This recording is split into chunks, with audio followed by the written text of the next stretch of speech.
We now move to the open debate, and it's speeches of up to 6 minutes, please. And Ruth Maguire, followed by Brian Whittle. Presiding Officer, we're all living through really difficult times. We've lost members of the communities we represent, friends and family members to this virus. And it's with them all very much on my mind and heart that I speak today. What we face is a global pandemic of a nasty virus which presents a serious risk to life. Scotland's not alone in facing this. Decisions the Scottish Government is taking, while not palatable, are not being taken lightly, and they're about trying to protect the health and life in the most proportionate way possible. Where there is serious risk to life, serious and sometimes difficult action is required. Scotland is not unique in this. This new strategic framework we're debating today sets out the work required to suppress the virus based on clinical evidence, expert advice, and a balanced assessment of the risks. I want to welcome the approach the First Minister and our Government have taken in being open and providing honest reflections of the decisions that need to be made, and acknowledging that balance requires to be struck between the four harms we know the virus causes. None of this is easy. And as we seek to tackle the direct and very real harm to health and life caused by COVID, it's crucial to recognise the wider health harms that will result if our NHS is overwhelmed by COVID. The social harms caused by lockdown restrictions, such as increased isolation and inequality, and the economic harm suffered by business and workers across the country, which in turn causes physical and mental health problems. None of these issues can be viewed in isolation. We must strike the best balances we can in the interests of minimising the overall harm that the pandemic's causing.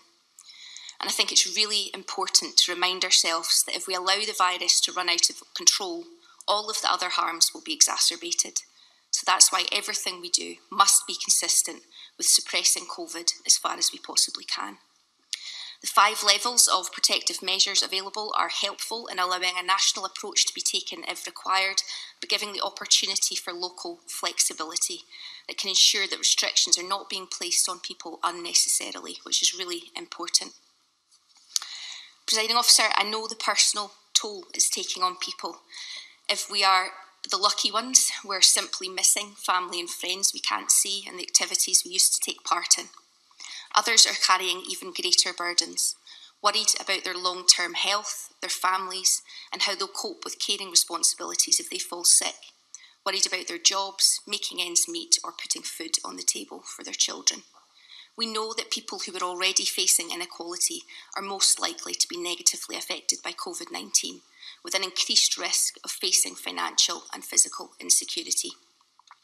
For example, women are affected in terms of their health, not only as frontline workers and carers, but also because of the policies that have been introduced to manage the impact of the virus.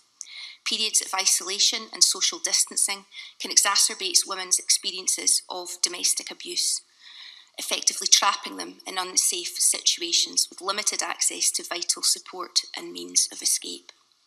And on top of years of exclusion and austerity, Inclusion Scotland tell us that disabled people have been dealt a triple whammy of virus, lack of control and lack of support.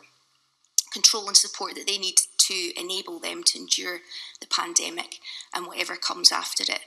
And I note Inclusion Scotland's requests, the point that they make around disabled people being able to self-shield as they are experts in their own conditions.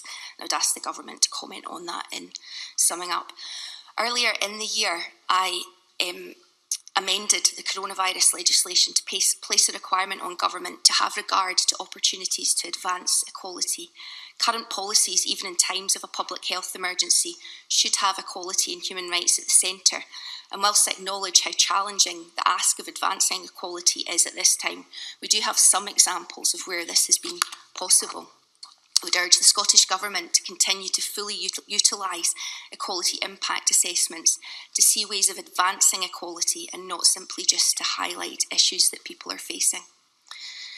Presiding Officer, we've probably become a bit inured to phrases like unprecedented times when we hear it so much, but it's the truth that for many of us this poses the greatest challenge that we've faced as a nation. To succeed, to get through this, we need everyone's help and adherence, and continued collective care, courage and resolve to do our part, so our communities, our health and care services and our economy can be best protected. By following these measures and playing our individual part, taking care of ourselves and looking out for each other, a better future can lie ahead, and this will pass. Presiding Officer.